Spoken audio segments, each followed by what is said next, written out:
Hey, Margie here. How many of us, unfortunately, are living with chronic pain and we feel there's really nothing else we can do? Well, today we're going to put a different spin on that and we're going to talk about mindset shifts to reduce pain. And I'm very excited about our special guest, Jane Hogan. Jane is also known as the wellness engineer, and she blends science and spirituality to help people release chronic pain using the mind, body, and breath. And so people can be empowered to create their own health. Her personal experience of reversing crippling rheumatoid arthritis using natural solutions inspired her to leave a 30-year engineering career and become a functional medicine certified health coach, certified yoga teacher, and wellness educator. Combining ancient wisdom with leading edge science, Jane's Wellness by Design blueprint has helped hundreds of people release chronic pain naturally. She is the host of the Wellness by Design podcast, and her empowering message has been featured on numerous podcasts and summits. She has been published in Thrive Global and Elephant Journal magazines, and she's the host of an upcoming podcast on chronic pain. So lots of really great information and tools in this interview. So stay tuned. Welcome, Jane. I'm really, really happy to be here with you. And this topic is so important. Just so many people are suffering needlessly. So welcome. Oh, Margie, thank you so much for having me. I feel like I was born to talk about this. And so any opportunities that we can give people hope and inspire them, then it's just a beautiful opportunity. So thank you. The interesting thing is, as a physical therapist, for many years, way back early on in my career, I worked with chronic pain and I worked with people with neck, back, TMJ, and all ages. And it was so sad because a lot of people just felt, that's just something I have to live with. Or a lot of times, if doctors, sometimes doctors just have a limited repertoire of what works.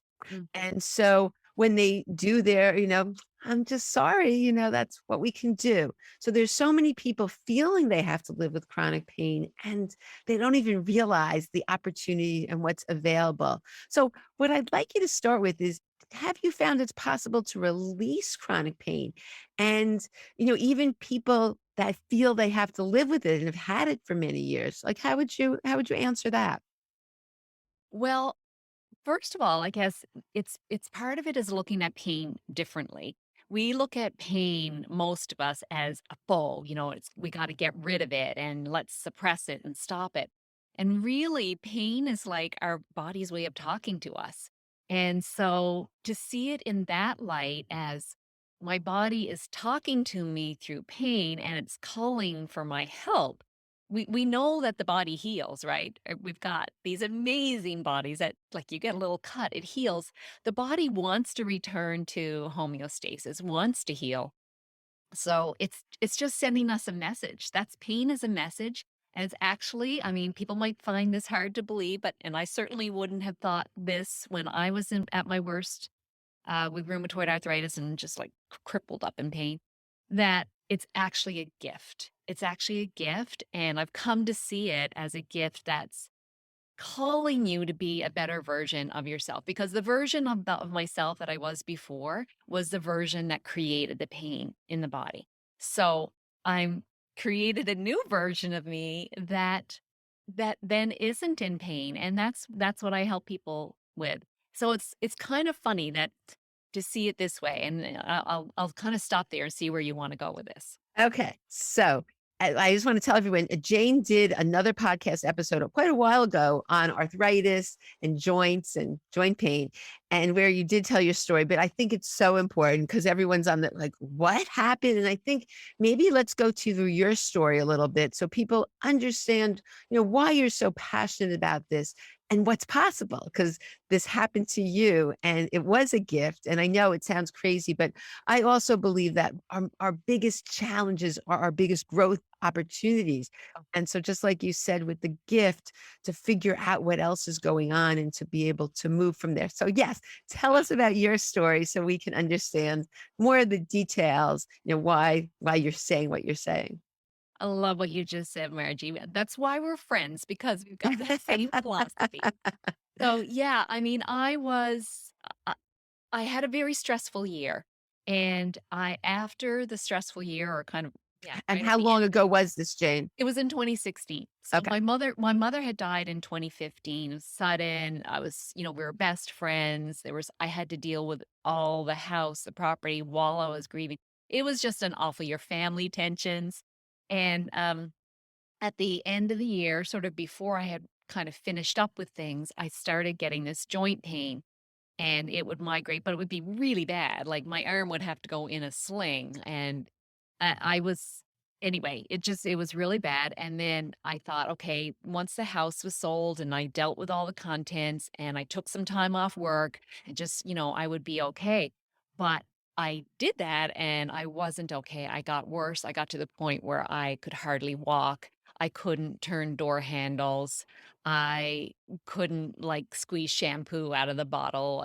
I mean, it was bad. It was just really bad, and I really I didn't know what to do. I felt like my life is kind of falling apart. I'd always been athletic and healthy, and then our freedom years were coming up, retirement, and I was thinking, "I'm not gonna be able to do anything." Like, I waited my whole life to get to this stage, and anyway, I was obviously not in a very good mindset and I was getting worse and I didn't know what to do. Nothing was showing up in terms of blood work and things like that.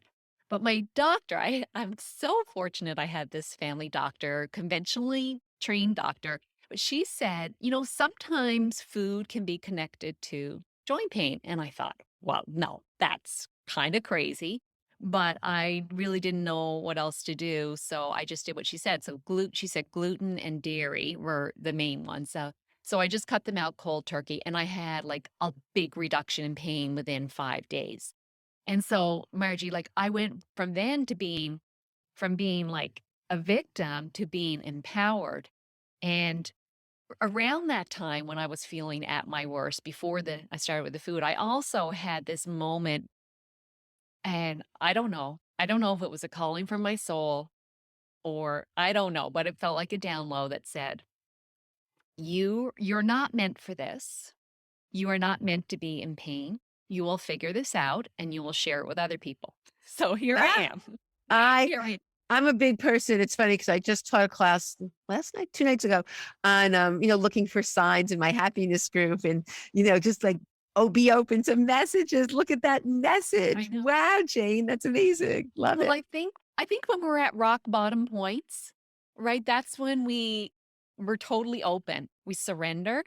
And Yes. so I had this surety, this I just knew deep down inside that I would figure this out and that there was a purpose around it. So, here I am now living my purpose. But I was working as an engineer at the time, so I don't know if we didn't really I was an engineer for 30 years and so anyway, I discovered the food and I was like all about just the food and I would get better and then I discovered a little bit more. Oh, toxins. So, went a little bit further and then oh, sleep and lifestyle and all these other things. And I got better and better and better, but I kept on like plateauing.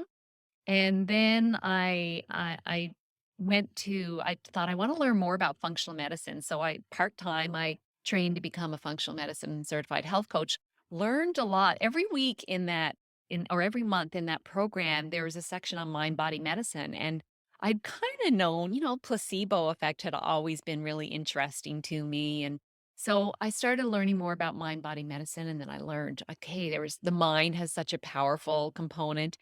And then this was such a growth, like, all this probably took me a couple of years.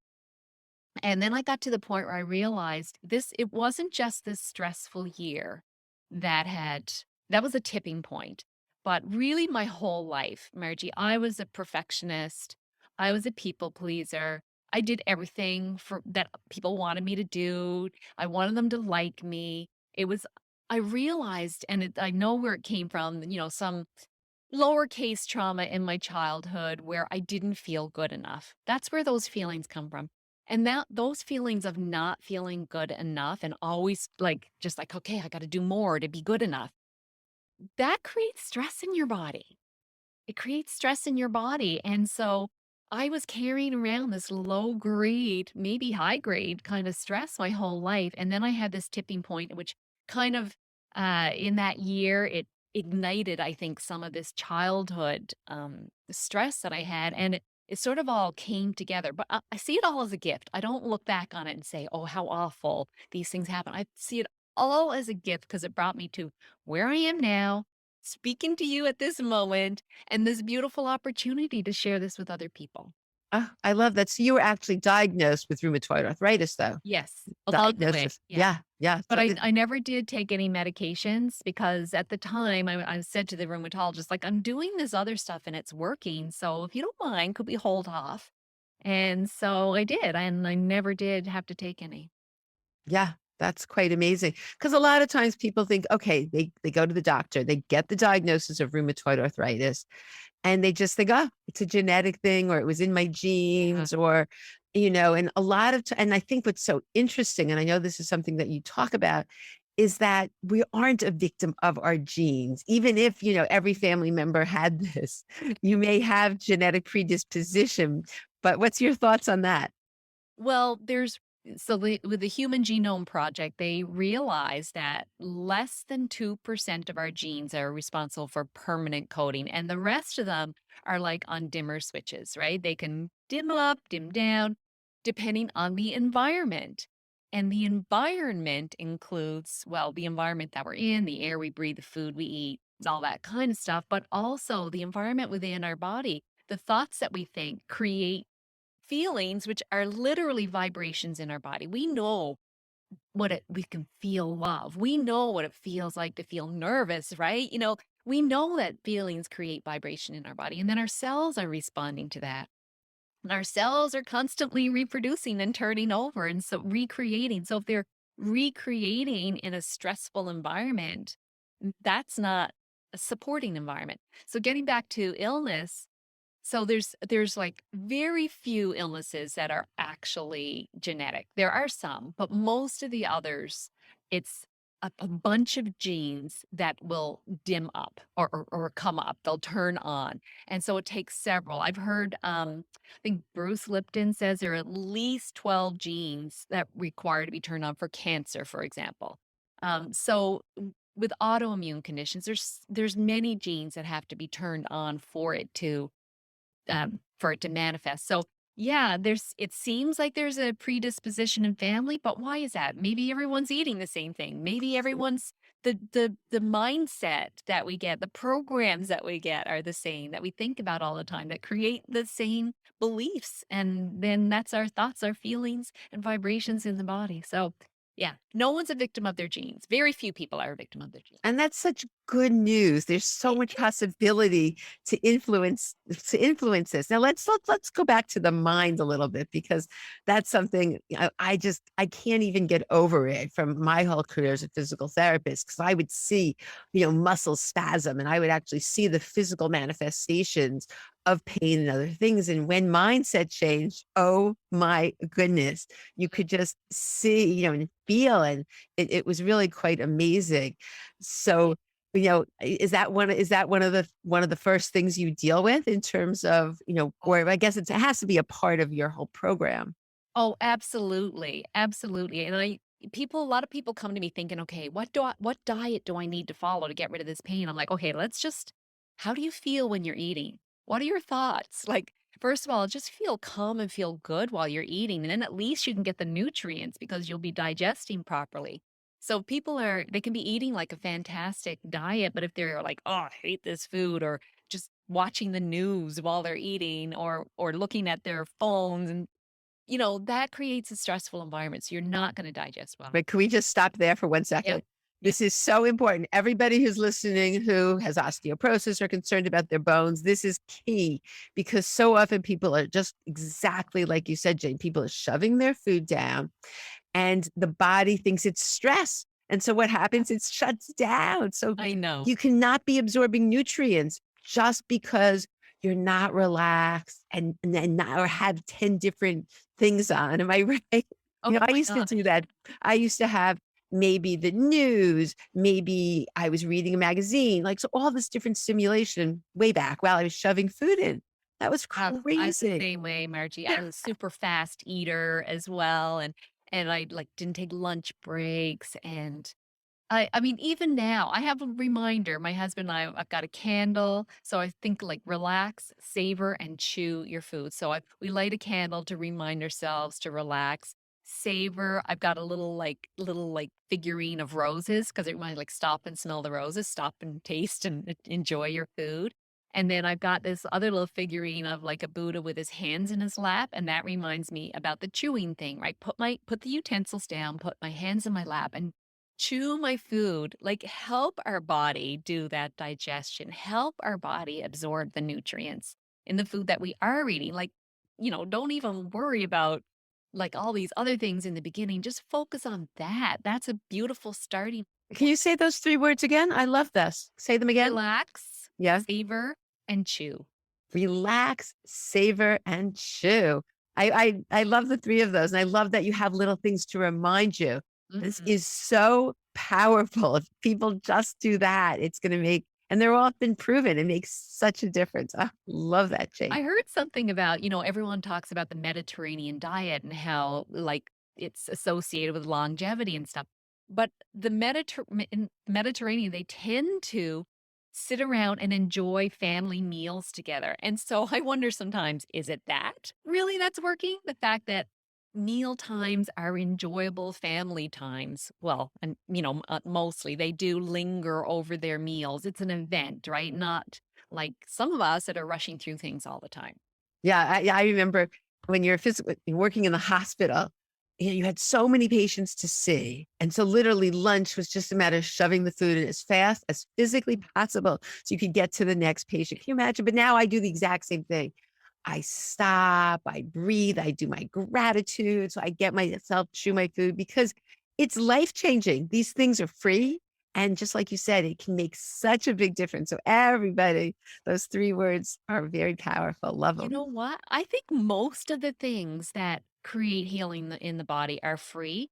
And all of these things are within the person's control. So coming back to feeling empowered, like, we're the ones that decide that we can relax, savor, and chew our food, right? We are the ones that are in control of our thoughts. Now, it might take a little bit of practice, but we can be in control of our thoughts. We are the ones that can decide if we are going to go to bed early and really prioritize sleep for ourselves. So there's so much we can do. Breathing, I teach a lot of breath work. We are the ones in control of our breath. So there's so many things, and all of these are free. It's You just know, decisions and habits. it's so true. I mean, yes, you do have to make some changes, Yeah. like maybe don't see as many, you do need to prioritize your life and figure out how you can have those 3 things at your meals. But Mhm.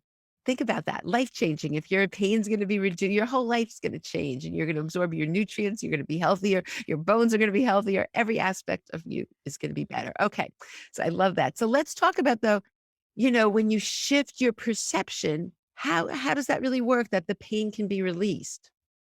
Well, I think it's important to have belief. So in the beginning, Margie, thank goodness for the internet. I was searching all over the internet for stories of other people that had healed from rheumatoid arthritis. So whatever someone has, look for stories. And so I was like, okay, if they could do it, I can do it. So I started with these beliefs and I kept on visioning myself doing things that I would do when I didn't have all this pain. I would vision myself hiking and being at the top of a mountain. I would vision like pulling up the sails on a sailboat, being really strong doing that. Playing with grandchildren, like tossing them up in the air and catching them. I was just picturing all of this in my mind. I did it every single day. And I would do affirmations like, "I am a healing machine." That was one of my things. "I am a healing machine, and I'm an example of what's possible." That was one of my favorites too. "I'm Ah, an love example that. of what's possible." And so I just kept on, like, really trying to work on changing those thoughts. Look at the placebo effect. This is one thing that really blows my mind. At the placebo effect, it 30% of the time, people have a response, they to whatever the sugar pill is. So, as good as the drug. So, 30% of the time, people just believe that they're taking this and then they get better. There's been studies on sham surgeries. Have you heard about this? Yes, I have. Right? So someone's knee, for example, they take some people, they just all they do is make an incision and then sew them up again and do nothing. And those people, 30% of the time they get well. So we know our minds are powerful. Our subconscious mind runs our body. But the subconscious mind takes instruction from the conscious mind and input from our environment. So we need to be very careful about what we're thinking consciously that's going into the subconscious.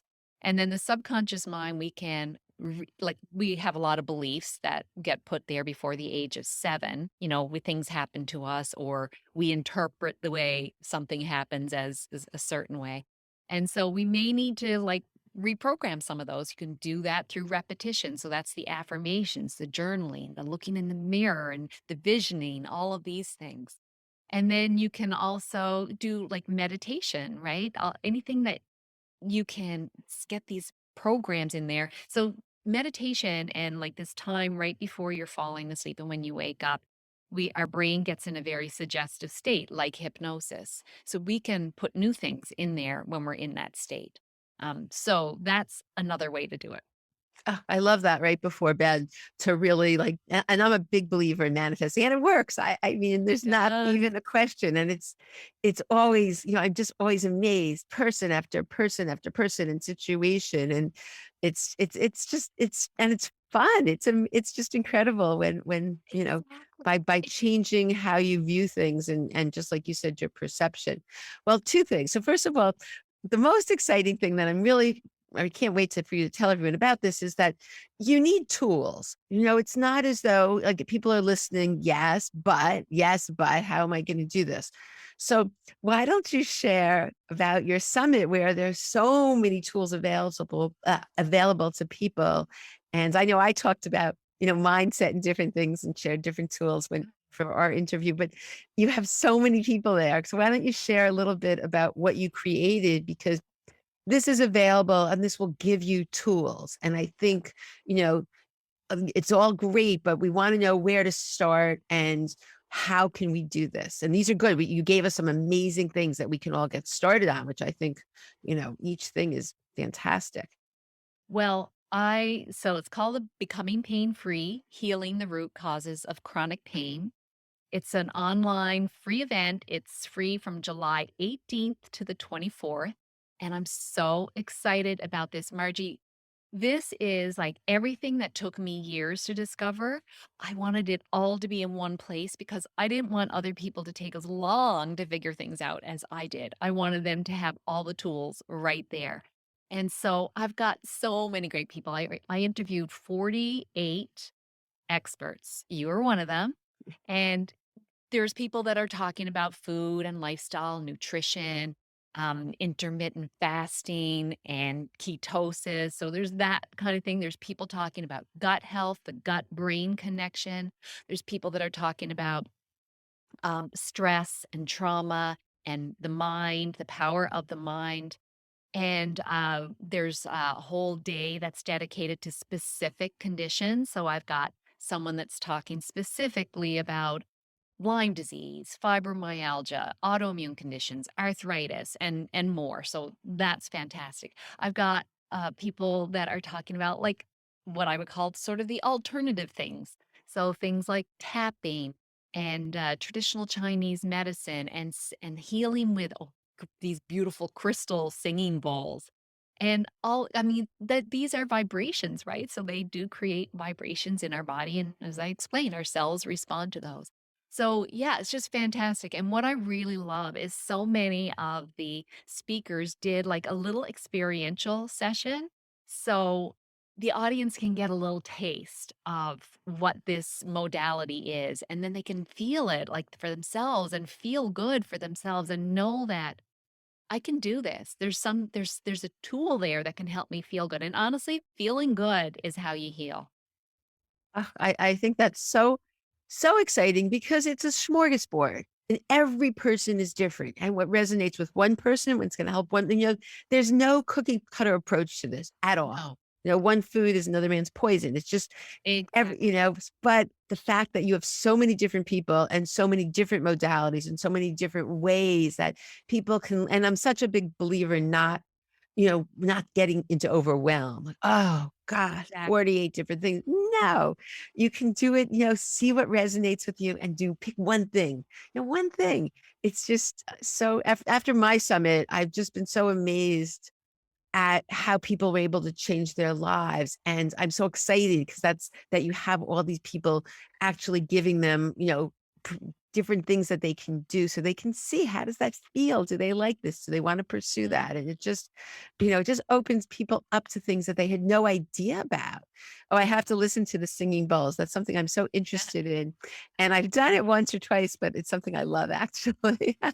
Well, that's available as, advanced content, Mhm. so as soon as you Great. sign up, you'll be able to, listen to, uh, Geraldine Glass is her name, she's just beautiful. Yeah, you point out something there and to not get in overwhelm because it could be overwhelming to look Yes, and say, pain "Oh my is god, overwhelming. 48 people, and how am I gonna" but you know what I believe? Each one of us has that wisdom within us to know what your next best step is. So, as you kind of get a taste of all of these people, something's going to resonate with you. And just really trust that. We have this inner guidance available to us. You'll know what's right for you. It'll call your attention. You'll notice it and say, oh, okay, that's what I need to listen to. You'll know what's doable for you and just keep taking baby steps because I always say, as long as you keep taking baby steps, you will get there. But you just need to keep taking steps in the right direction. So keep taking steps in the direction that make you feel good, that doesn't cause overwhelm, that just feel like, yeah, I can do this. And keep being your own cheerleader too. Like I'm doing so well. Look what I'm doing. I'm every day. This is another thing I used to say to myself, one of my affirmations. Every day and in every way, I'm getting healthier and healthier, stronger and stronger. So it's really fun to do a lot of these things and you really can. You have the power. Oh, so great. And so many people in this community have arthritis, and a lot of people just think, I'm getting older. I have to live with it. And it may not be rheumatoid arthritis, Yeah. yes. And but it's just, and it affects everything because they're unable to do their exercises and they don't realize that there might be an underlying root cause. So I know that, the talk on arthritis is going to be Yeah. really exciting for who's speaking on That's arthritis. Dr. Susan Blunt. Ah, She's I was an hoping so. expert. Yeah. She's I an was expert in arthritis and all kinds of what she calls inflammatory arthritis and osteoarthritis.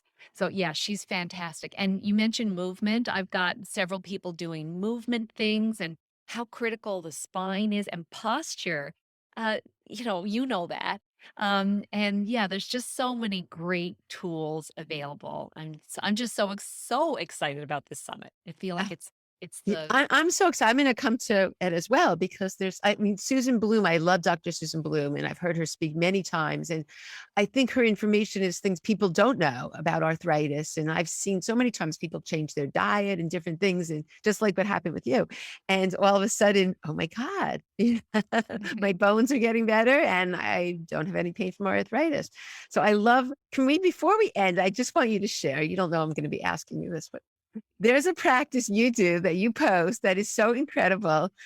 Can you just share about you going into the water and what you do? Tell everyone where you live, number one, okay. and tell everyone what you've been doing because it's really impressive. Every time I see this on Facebook, I'm like, oh my gosh, Jane, this is I don't know that I could do it, and I'm so impressed with you. So please share it because it's pretty amazing. Okay, Margie. So, I live in Newfoundland in Canada. So cold winters. And we had this little community thing where we used to go dip. I live on a river. We used to go dip in the river on New Year's Day. So it's kind of something we've been doing for a lot of years. And then last year, my daughter was staying and her partner, and they decided they're going to dip every day for a week. So I'm like, okay, I'll join in. So we did that together. Then after they left, I kind of continued and then it sort of wavered. And I decided, well, there's a lot of great things about dipping in cold water. It's really good for lowering inflammation. It's great for giving you energy. It's actually surprisingly, it's good for weight loss. It's funny, but it makes you feel good. And so I that's kind of the reason why I started doing it. And then I decided January 1st, I'm going to do this every week for 52 weeks for this whole year. Part of it was I wanted to make a commitment to myself to do something hard. So I talked about mindset, right? We think our mind rules us, but we our bigger version of ourselves really needs to be in charge. And so by doing something hard, I am saying I'm in charge. I can do hard things and I'm stronger because of it. They're hard, but I do them and I'm stronger. So I just started doing it every week and that's when I'm up to week. I've done 22 weeks now. And what degrees? Tell us exactly the degree, temperature outside and in that water. Oh goodness. I well, I mean, Let's go to the I, coldest. How cold have you done? I can't remember in Fahrenheit, Oh, but well, tell us yeah, Celsius. You can tell us Celsius. That's okay. I mean, below 0 Celsius, so below 32 degrees Fahrenheit. It's getting warmer now, which is Yeah. kinda nice, and, so I would say it's getting easier, but I really like, I used to just run in and run out, and then I thought, "Okay, no, I need to, like, relax while I'm in there." So I would sit and I kinda, like, just breathe and just focus on the breath, and I try to do, like, about 10 breaths. No, maybe not 10 breaths. I breathe a little bit, and then when I think I wanna get out, I breathe 3 more times. It's so impressive. I'm always when I see these because Jane posts the videos and they're, it's like, wow, Jane, that's incredible. But I guess, it's, hey, it's great. And as you said, people can get a small bit of this, not quite the same, what I do, in the shower by doing the Yeah. colds and the hot and the colds and the hot, but not quite the same. One day I have to try it, Jane. I think it would be, I'll have to come visit and you'll take me in there. I do the shower too, but I tell you, the shower's not as nice as it sounds funny, Oh, it's not the same. I think it's because it's little bits of water hitting you, but when you go in that full, the full immersion, it's like and you cannot think about anything else, right? You really cannot think about anything else. Another thing I love about it is connecting with nature, like, mm. connecting with place where I live. This is my place. And, wintertime, I maybe don't do that as much. Anyway, I love it. I've really come to, like, hate it before I go in, but love it after I'm done. Well, I just had to bring it up because it's so impressive, see you walking in there, this water, like, oh my God. And how brave that you're sharing it with people as well. And so that's really pretty Uh, interesting. Thanks, Margie. Anyway, so before we end, I'm very excited about the summit and everybody listening. If there's, there's just resources for you. I'm such a big believer in my big motto is like just dig deep and find out. And I love what you said that this is a gift and your body's telling you something. And it's just not an accident you're listening to this podcast, and Right. it could be life-changing. I think that's the reason I do the podcast, because people's lives get changed, and when that happens, I feel better, and just spreading information that's not known, because I've seen miracles and things on a daily basis, actually, and it's all possible. So I'm really excited, and you're a walking example of that as well. Look, you're healthy, you're able to go in this water now. Well, anyway, any last minute things before we end? You've given us such great information and really such hope and inspiration. And, thank you for creating, because I know how hard a summit is. It's not something you just create in a minute. It takes a tremendous amount of work and dedication. And I can't wait because as I said, I know people's lives are going to be changed. Well, I've really enjoyed, even though it's been a lot of work, I've enjoyed every single interview. Every time I came out, my husband would say, "How was that?" And I say, "Oh, she's so nice," or "Oh, he was so nice. It was so good." And I'm just so excited to share this because, as you said, really, it's about changing lives. It's about letting people know there's a different story than the one they have been told, that healing is possible, and that the pain is a gift. The pain is not the problem. It's your body telling you there is a problem and it needs your help. And so the summit is the tools to help your body. I love that. And if people are listening to us, because that's the beauty of the podcast that lives forever. And the summit is finished. What's the best way for people to get in touch with you? On your website? Yes, they can find me on my website, janehoganhealth.com, and I'm on all social media channels at Jane Hogan Health. They may also find me at The Wellness Engineer. So I'm calling myself the Wellness Engineer. I was the real engineer for 30 years and now help people with their health. So The Wellness Engineer is another way to find me. Ah, fabulous. We'll have all the links because you do a lot of work. The summit's amazing, but besides the summit, you also do a lot of tremendous work and have helped so many people. And I have a podcast too, Wellness by Design. So great. Well, thank you so much. Good luck with the summit. I'm so excited about it. And thank you so much for being here today. Thank you, Margie. It's truly an honor. I love being with Jane. She has such a great energy, and I hope you enjoyed today's interview as much as I did. And now have a new perspective on pain, how it can actually be a gift and a way to create our best version of ourselves. I'm very excited about Jane's upcoming summit. There's so many great speakers and so many tools to learn, and I'll have all the links in the show notes. So thank you so much for tuning in, and I look forward to seeing you on the next episode.